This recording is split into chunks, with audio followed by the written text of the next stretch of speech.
Friends, मेरा नाम राकेश शर्मा है और मैं कंप्यूटर सेक्शन डिस्कस कर रहा हूँ JKSFZ अकाउंट असिस्टेंट का, और ये पार्ट 10 है। अगर हमारे आप इस चैनल पे नए हैं तो आप हमारा चैनल सब्सक्राइब करें। तो चलिए सीधा डिस्कस करते हैं जो हमारा हार्डवेयर सॉफ्टवेयर का पार्ट था। चलिए, सबसे पहले मैंने आपको बताया था कि सॉफ्टवेयर क्या है, हार्डवेयर क्या है, देन उसकी क्लासिफिकेशन डिस्कस की थी। उसमें आपको मैंने बताया था कि सिस्टम सॉफ्टवेयर कैसे याद रख सकते हैं, यूटिलिटी कैसे याद रख सकते हैं, तो एप्लीकेशन सॉफ्टवेयर कैसे याद रख सकते हैं। तो वापस मैं वो डिस्कस नहीं करना चाहता। अगर आपने पहली वीडियो नहीं देखी तो आप डिस्क्रिप्शन बॉक्स से उसका लिंक फाइंड कर सकते हैं और पहली वीडियो देख लें। ठीक है, चलिए नेक्स्ट हमारा आता है इन डिटेल हम देखते हैं सिस्टम सॉफ्टवेयर क्या है। तो जैसे मैंने आपको बताया था, सिंपली आपको याद रखना है कि जो सिस्टम की हेल्प कर रहा है, सिस्टम को असिस्ट कर रहे हैं।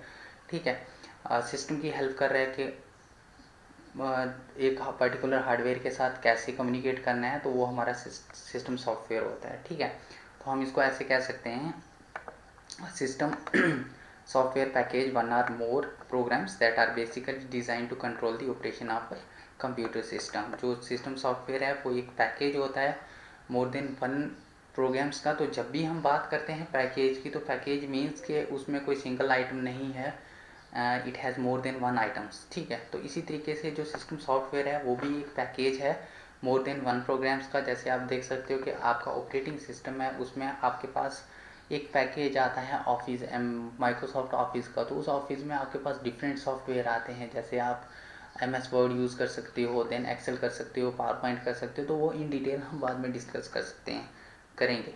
तो आपको इतना याद रखना है कि सिस्टम सॉफ्टवेयर क्या है, एक पैकेज है जिसमें मोर देन वन प्रोग्राम्स हैं, और जो बेसिकली किसके लिए डिज़ाइन हुए हैं, जो कंप्यूटर के ऑपरेशन हैं उनको कंट्रोल करने के लिए डिज़ाइन हुए हैं। ठीक है, नेक्स्ट इसमें जो हमारे पास सॉफ्टवेयर पैकेज हैं वो क्या मतलब किस में हमारी हेल्प करेंगे, running of other application programs. वो तो खुद भी एक प्रोग्राम है और दूसरे प्रोग्राम को रन करने में हेल्प करते हैं। फॉर एग्जांपल आपने लैंग्वेजेस, कंप्यूटर की लैंग्वेजेस सुना होगा, C है, C++ है, जावा है। तो इस तरीके की ये भी एक प्रोग्राम है। तो हमारा जो कंप्यूटर है वो सिस्टम सॉफ्टवेयर यूज़ करके उनको रन करने में हेल्प करता है। जैसे मैंने आपको लास्ट वीडियो में डिस्कस किया था, हमारे पास कंपाइलर हैं, इंटरप्रेटर हैं, ठीक है, देन ट्रांसलेटर हैं। ये जो ट्रांसलेटर हैं ये हेल्प करते हैं, ये यूज़ होते हैं एक अदर प्रोग्राम को रन करने के लिए। ठीक है, then communicating with peripheral devices such as printer, card reader, disk. और ये दूसरा ये जो सिस्टम सॉफ्टवेयर है ये हेल्प करता है कि with new device how to communicate with this new device. जैसे वो नई डिवाइस कोई भी हो सकती है, आपका कार्ड रीडर हो सकता है, प्रिंटर हो सकता है। ठीक है, कभी कभी आपको प्रॉब्लम आई होगी कि आपके अपने लैपटॉप में आप पेन ड्राइव लगाते हो लेकिन वो डिटेक्ट नहीं करता। ठीक है, या फिर आप अपने लैपटॉप के कंप्यूटर के साथ नया प्रिंटर लगाते हो तो वो प्रिंट नहीं करता कुछ। तो वो क्यों नहीं करता, उसको प्रिंट करने के लिए एक सॉफ्टवेयर चाहिए होता है जिसे हम ड्राइवर कहते हैं। ठीक है, तो ड्राइवर क्या करता है, वो हेल्प करता है कंप्यूटर की, वो बताता है कंप्यूटर के how to communicate with this device. ठीक है, वो भी एक डिवाइस है ना, वो हार्डवेयर पार्ट होता है। जो प्रिंटर है वो एक हार्डवेयर पार्ट है। तो जो सिस्टम सॉफ्टवेयर है वो कंप्यूटर की हेल्प करता है कि एक हार्डवेयर पार्ट दूसरे हार्डवेयर पार्ट के साथ कैसे कम्युनिकेट करेगा। देन आता है development of other types of software packages. With the help of system software we can also develop many other software packages. जैसे आपकी वेबसाइट आती हैं, हम वो डेवलप करते हैं, तो वो किसकी हेल्प से करते हैं, हम सिस्टम सॉफ्टवेयर की हेल्प से करते हैं। हमारे पास कुछ सिस्टम सॉफ्टवेयर आते हैं जिनकी हेल्प से हम वेबसाइट वगैरह डेवलप करते हैं। आप फेसबुक चलाते हो, व्हाट्सएप चलाते हो, ये एप्लीकेशंस हैं। तो ये जहाँ डेवलप होती हैं वो कहाँ पे होती हैं, वो सिस्टम सॉफ्टवेयर में डेवलप होंगी। तो अगर आपको एग्ज़ाम में क्वेश्चन आता है कोई प्रोग्रामिंग लैंग्वेज के रिलेटेड कि ये बताओ ये एप्लीकेशन सॉफ्टवेयर है या सिस्टम सॉफ्टवेयर है, तो that will be your system software, because हम उसमें ना अदर एप्लीकेशंस डेवलप कर रहे हैं। ठीक है, देन सिस्टम सॉफ्टवेयर का काम होता है monitoring the use of various hardware resources. जो वेरियस हार्डवेयर रिसोर्स हैं कंप्यूटर के, हार्डवेयर रिसोर्स पता है हमें कौन कौन से हैं, CPU है, इनपुट आउटपुट डिवाइसेस हैं, देन मेमोरी है, और any peripheral devices. Peripheral devices क्या होगी, जो हम एक्सटर्नली इंस्टॉल करते हैं कंप्यूटर के साथ, जैसे हमारा कीबोर्ड है, माउस है ना, एक्सटर्नल हार्ड ड्राइव है, जो अलग से हम जो कंप्यूटर के साथ अटैच करेंगे, that is our peripheral devices. और ये सबको मॉनिटर करना किसका काम है, सिस्टम सॉफ्टवेयर का। ठीक है, देन नेक्स्ट आता है हमारे पास सिस्टम सॉफ्टवेयर में सबसे पहले है ऑपरेटिंग सिस्टम। तो ऑपरेटिंग सिस्टम क्या है, Operating system is an integrated set of programs that control the resources of a computer system and provides its user with an interface. आप इतना याद रखें, ऑपरेटिंग सिस्टम क्या है, एक इंटीग्रेटेड सेट है प्रोग्राम्स का। मतलब हमारे पास एडिशन का, मैंने लास्ट वीडियो में बताया था कि एक एडिशन का प्रोग्राम है, देन एक सब्ट्रैक्शन का है, देन मल्टीप्लिकेशन का है, देन डिवीजन का है। तो जब हम इन सबको क्लब करते हैं तो ये क्या बनेगी, एक सॉफ्टवेयर बनेगी। अगर हम इसको इंडिविजुअली देखें तो वो एक प्रोग्राम है। तो एक्चुअली प्रोग्राम क्या है, set of instructions how to solve a particular problem. ठीक है, तो प्रोग्राम होता क्या है, एक सेट ऑफ इंस्ट्रक्शंस होती हैं जो ये बताती हैं कि एक पर्टिकुलर प्रॉब्लम को कैसे सॉल्व करते हैं। ठीक है, तो ऑपरेटिंग सिस्टम क्या है हमारा, इंटीग्रेटेड सेट ऑफ प्रोग्राम्स है। Integrated set of programs means उसमें मल्टीपल प्रोग्राम है, कलेक्शन ऑफ प्रोग्राम्स है, जो क्या करता है, वो जो कंप्यूटर के रिसोर्सेज हैं उनको कंट्रोल करता है। जैसे ये CPU है, ये एक रिसोर्स है, मेमोरी है, इनपुट आउटपुट डिवाइस है, ये सारे क्या हैं, कंप्यूटर के रिसोर्सेज हैं। और ऑपरेटिंग सिस्टम जो है वो क्या करता है, इन रिसोर्सेज को कंट्रोल करता है। ठीक है, और यूज़र को एक इंटरफेस प्रोवाइड करता है जिसकी हेल्प से वो ईजिली उसको ऑपरेट कर सकता है। तो इसके दो ऑब्जेक्टिव हैं ऑपरेटिंग सिस्टम के, वो देखते हैं। First, make a computer system easier to use. Operating system क्यों हम यूज़ करते हैं, ताकि जो कंप्यूटर सिस्टम है वो इजीली यूज़ कर सकें। दूसरा, manage the resources of a computer system. ठीक है, तो दूसरा क्या है कि जो कंप्यूटर सिस्टम के रिसोर्सेज हैं हम एफिशिएंटली उसे मैनेज करें। ठीक है, बात समझिए। मैनेज मीन्स कि जब आप कोई चीज़ एग्जीक्यूट कर रहे हो तो उसको CPU चाहिए, है ना, कैलकुलेशन करनी है तो CPU चाहिए। देन आपको मैनेज करना, फॉर एग्जांपल आप मूवी देखना चाहते हो तो मूवी देखने के लिए आपको एक VLC मीडिया प्लेयर है, वो आपको चाहिए। ठीक है, तो ये एक रिसोर्स है, सॉफ्टवेयर है। तो ऐसे आपको वो कंप्यूटर असिस्ट करेगा कि आपको ये प्रोग्राम रन करने के लिए कौन सा सॉफ्टवेयर चाहिए, उसको मैनेज करेगा। और जब जब आपकी मूवी कंप्लीट हो जाती है तब वो क्या करता है, वो रिसोर्स वापस ले लेता है, डी एलोकेट करता है। उसको एलोकेशन, डी एलोकेशन कहते हैं। मैं प्रोसेस है वो नेक्स्ट वीडियो में डिस्कस करूँगा। ठीक है, दूसरा आता है इसमें हमारे पास असेंबलर। असेंबलर क्या करता है, जैसे मैंने आपको लास्ट वीडियो में भी बताया था कि मैं हिंदी बोलता हूँ, एक कश्मीरी पर्सन है वो कश्मीरी बोलता है, ना उसे हिंदी आती है ना मुझे कश्मीरी आती है। इन दैट केस हम क्या करेंगे, हम एक ट्रांसलेटर रखेंगे। तो ये असेंबलर भी एक ट्रांसलेटर है। अब ये क्या काम करता है, मतलब ये एक असेंबली लैंग्वेज है। ये लैंग्वेजेस में बाद में डिस्कस करूँगा। फिलहाल आपको इतना याद रखना है कि असेंबलर एक प्रोग्राम है, एक ट्रांसलेटर है, जो क्या करता है, असेंबली लैंग्वेज को मशीन लैंग्वेज में ट्रांसलेट करता है। ठीक है, किसको, असेंबली लैंग्वेज को मशीन लैंग्वेज में ट्रांसलेट करता है। ठीक है, इसको असेंबलर कहते हैं। देन आता है कंपाइलर। तो कंपाइलर भी एक ट्रांसलेटर है, लेकिन ये क्या करता है, ये हाई लेवल लैंग्वेज को ट्रांसलेट करता है मशीन लैंग्वेज में। मशीन हो गया जो कंप्यूटर को समझ आएगा। ठीक है, that is your binary language. तो हाई लेवल लैंग्वेज जो असेंबली लैंग्वेज है उसमें हम कुछ सिंबल्स यूज़ करते हैं, वो हम बाद में डिस्कस करेंगे। बट जो हाई लेवल लैंग्वेज है वो सिंपल अवर इंग्लिश लाइक लैंग्वेज होती है, और उसको कन्वर्ट करता है कंपाइलर की इसमें मशीन लैंग्वेज में। ठीक है, बट एक और है हमारे पास इंटरप्रेटर। इंटरप्रेटर भी सेम काम करता है जो कंपाइलर करता है, बट दोनों में डिफरेंस क्या है।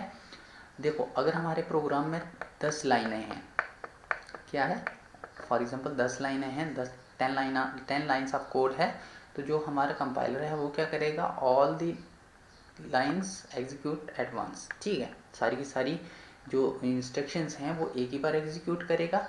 बट जो इंटरप्रेटर है वो क्या करेगा, पहले एक लाइन एग्जीक्यूट करेगा, फिर नेक्स्ट लाइन एग्जीक्यूट करेगा, फिर नेक्स्ट लाइन एग्जीक्यूट, फिर मतलब 1 बाय 1 एक एक लाइन एग्जीक्यूट करता है। ठीक है, देन नेक्स्ट आता है हमारे पास एप्लीकेशन सॉफ्टवेयर।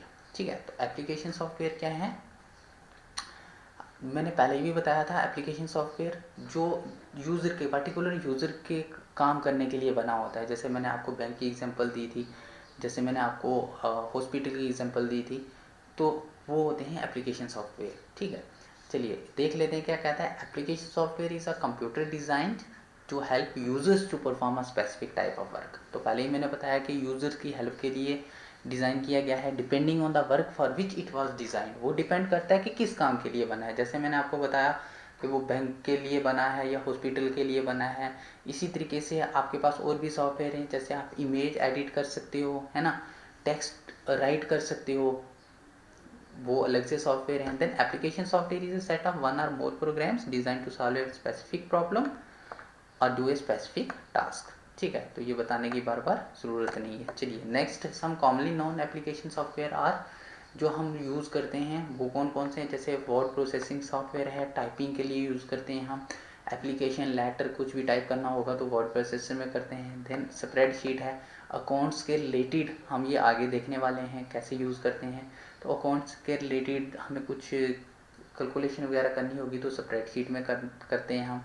देन हमारे पास ये है डेटाबेस सॉफ्टवेयर है। डेटाबेस में हम क्या करते हैं, डेटा स्टोर करवाते हैं, किसी भी ऑर्गेनाइजेशन का हो सकता है, कॉलेज का हो सकता है, स्कूल का हो सकता है ना। इसी तरीके से हमारे पास कुछ ग्राफिक्स सॉफ्टवेयर आते हैं, जैसे हम मतलब आपने देखा होगा कि कुछ इंजीनियर हैं वो आपको जो आपका डिज़ाइन है घर का वो ड्रा करके देते हैं। ठीक है, वो कुछ सॉफ्टवेयर आते हैं। देन आता है पर्सनल असिस्टेंट सॉफ्टवेयर। जैसे आपने देखा होगा फॉर एग्जांपल आपका कंप्यूटर आपको असिस्ट भी करता है। जैसे आप अगर आपकी आई साइड वीक है तो आप अपनी वॉइस से उसे ऑपरेट कर सकते हो। ठीक है, ऐसे software. Then education software, education में यूज़ होते हैं सॉफ्टवेयर, एजुकेशन को हेल्प करते हैं। जैसे हमारे पास पावर पॉइंट प्रेजेंटेशन है। ठीक है, देन ऑनलाइन कुछ ट्यूटोरियल्स हैं। देन हमारे पास इंटरटेनमेंट सॉफ्टवेयर हैं। इंटरटेनमेंट सॉफ्टवेयर में जिससे हमारे पास म्यूज़िक प्लेयर वगैरह आ गए। ठीक है, तो वो वन बाय वन हम डिस्कस करेंगे। तो नेक्स्ट हमारे पास आता है यूटिलिटी सॉफ्टवेयर। यूटिलिटी सॉफ्टवेयर मैंने आपको पहले भी बताया था, जो जिससे हमें बेनिफिट हो रहा है और वो मेंटेनेंस का वर्क परफॉर्म करता है। क्या करता है, मेंटेनेंस का वर्क। आपको पता है हर काम में मेंटेनेंस बहुत ज़रूरी होती है, तो इसीलिए कंप्यूटर को भी मेंटेन करने के लिए हमारे पास यूटिलिटी सॉफ्टवेयर आते हैं। तो यूटिलिटी सॉफ्टवेयर जिससे हमें फ़ायदा हो रहा है, जैसे for example storage backup program. हम जो इम्पॉर्टेंट डेटा है उसको हम क्या करते हैं, उसका बैकअप ले लेते हैं। Then disk file recovery program, अगर हमारा कुछ डेटा डिलीट हो जाता है तो उसमें से हम with the help of file recovery program हम डेटा अपना रिस्टोर कर सकते हैं। देन रिसोर्स एडिटर है और ऑल आर यूटिलिटी सॉफ्टवेयर। ये जितने भी हैं यूटिलिटी सॉफ्टवेयर हैं। चलिए नेक्स्ट एग्जांपल्स हैं कुछ इसकी। कंप्रेशन टूल्स, जैसे फॉर एग्जांपल आपको ज़रूरत है कि डे बाय डे ना आप कोई डेटा सेंड करते हो किसी को, तो आपको पता है कि डेटा लार्ज इन साइज़ है तो आप उसको कंप्रेस करते हो, मतलब उसका साइज़ कम करते हो। वो कुछ सॉफ्टवेयर आते हैं, वो यूटिलिटी में आते हैं। देन मैंने बताया था एंटीवायरस स्कैनर है, वायरस रिमूवर है, तो ये हमारे यूटिलिटी सॉफ्टवेयर में आते हैं। क्यों, फ़ायदा मिल रहा है ना हमें। ठीक है, then file management tools, file को मैनेज कर रहे हैं। फाइल मैनेजमेंट मीन्स फाइल को जब हम ओपन करते हैं, क्रिएट डिलीट अपडेट जो भी करता है उसको मैनेज करता है। देन है disc management tool. Disc management tools में आता है हमारे पास जब एक प्रोग्राम को हम एग्जीक्यूट करते हैं तो उसको मेमोरी चाहिए होती है। ठीक है, उसको मेमोरी एलोकेट करता है। जब प्रोग्राम की एग्जीक्यूशन ख़त्म हो जाती है तो मेमोरी उससे वापस लेनी होती है, that is your D allocate. ठीक है, तो जब हम एक प्रोग्राम इंस्टॉल करते हैं अपने मोबाइल या फिर अपने कंप्यूटर में तो वो मेमोरी ले लेता है। अगर आपको लगे कि ये यूज़लेस है, आप उसको अनइंस्टॉल करते हो उस सॉफ्टवेयर को, तो फिर वापस जो हमारी वो फ्री मेमोरी होती है उसको हमें वापस प्लग करना पड़ता है, मर्ज करना पड़ता है। तो ये हमारा डिस्क मैनेजमेंट का काम है। वो वन बाय वन आगे नेक्स्ट वीडियो में देखेंगे। ठीक है, चलिए नेक्स्ट जो हमारा टॉपिक आता है दैट इज़ माइक्रोसॉफ्ट विंडो, वो हम नेक्स्ट देखेंगे। चलिए thanks for watching our channel. अगर आप इस चैनल पे नए हैं तो आप क्या सब्सक्राइब कर लें और बेल आइकॉन प्रेस करें ताकि स्कूली पे हर एक आने वाली वीडियो सबसे पहले आपको मिले। Okay, thanks.